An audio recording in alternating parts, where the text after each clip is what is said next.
Google. Here's the trick almost nobody notices. You think these are 7 separate websites, but 4 of the 7 most visited sites on Earth quietly answer to just 2 companies. We'll get to which ones. Start at the very top. This one handles around 8.5 billion searches a day and close to 90% of all search on the planet. That's not a website, it's infrastructure, like water or electricity, except it also knows what you're about to type before your fingers do.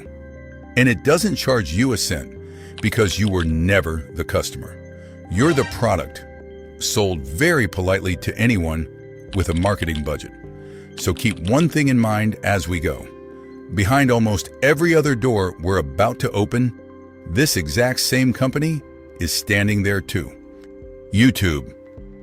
And here's the first half of that tease paying off, because door number 2 belongs to them. Google bought it back in 2006 for $1.65 billion, a number people genuinely thought was insane at the time. It's the second most visited site in the world, and quietly the second largest search engine on Earth. More people search here than on Bing, Yahoo, and the rest combined. Over 2 billion people sign in every month. The trade-off is the rabbit hole. The same system that serves you the perfect 3-minute tutorial is engineered frame by frame to make sure you never actually leave. I personally have opened it to watch one specific thing and resurfaced 90 minutes later watching a man lovingly restore a rusty wrench. I still have no idea how I got there. Facebook. Now the site everyone swears they quit years ago, which is strange, because nearly 3 billion people still open it every single month. That's more than a third of every human being alive. It started in a college dorm in 2004 and became the closest thing our species has to a global town square. Your aunt's birthday reminders, the local marketplace, the group for your neighborhood. It quietly runs all of it at once. What it costs you is everything it knows about you. The site is free because you are the inventory, packaged and sold 1,000 times a day. And it never won by being the best. It won by being where everyone already was, and then making it almost impossible to leave. Though plenty of people did drift away. They just wandered next door, to a place the very same company happened to own. Instagram. Quick question before we keep going. Which of these 7 are you actually using right now? Drop it in the comments. I'm honestly curious. And if this is making the internet make a bit more sense, tap that like button. It genuinely helps the channel. Okay, that place next door cost $1 billion in 2012, back when it had 13 employees and made exactly 0 money. Probably the best billion anyone has ever spent. And the buyer, of course, was Facebook, which now meant a single company owned the 2 biggest social networks alive. It turned the photo into the unit of social status. And somewhere around 2 billion people now use it to broadcast slightly better versions of their own lives. The honest downside is darker than the rest. The company's own internal research linked it to real harm in teen mental health. That's not an outsider's accusation. It came out of their own leaked documents. It sold us a quiet lie that everyone else is living the highlight reel while you're stuck in the behind the scenes. Spoiler, theirs is the behind the scenes too. Reddit. Here's something you've almost certainly done without thinking about it. Typed a question into Google, then added one single word to the end, Reddit. You wanted an answer from an actual human instead of 10 identical SEO blog posts, and you knew exactly where to get one. This is also where the list stops belonging to the giants.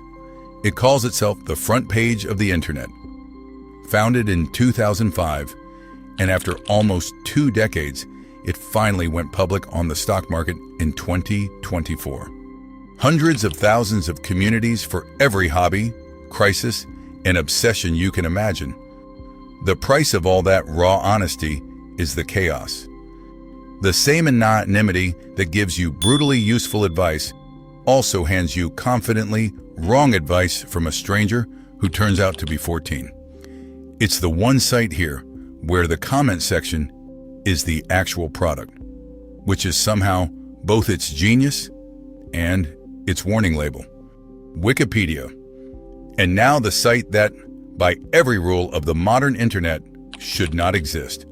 No ads, no paywall, no billionaire owner, no algorithm clawing to keep you on the page.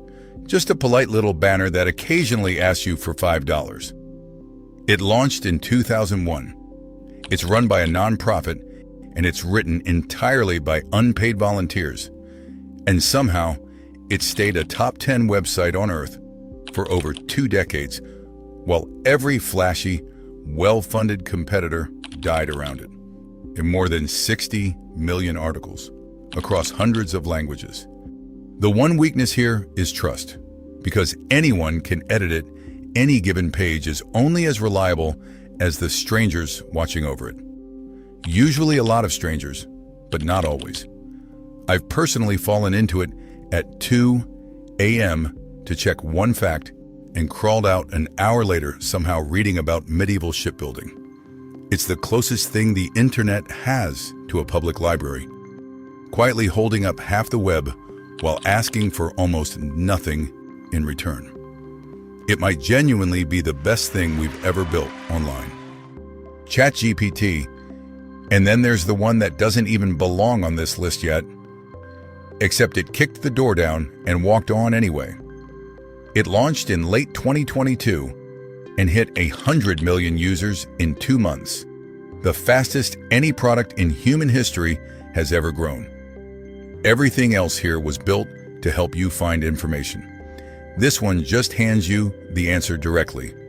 No clicking, no 10 blue links, no scrolling past the ads, which is the precise reason the site sitting at the very top of this list is reportedly terrified of it.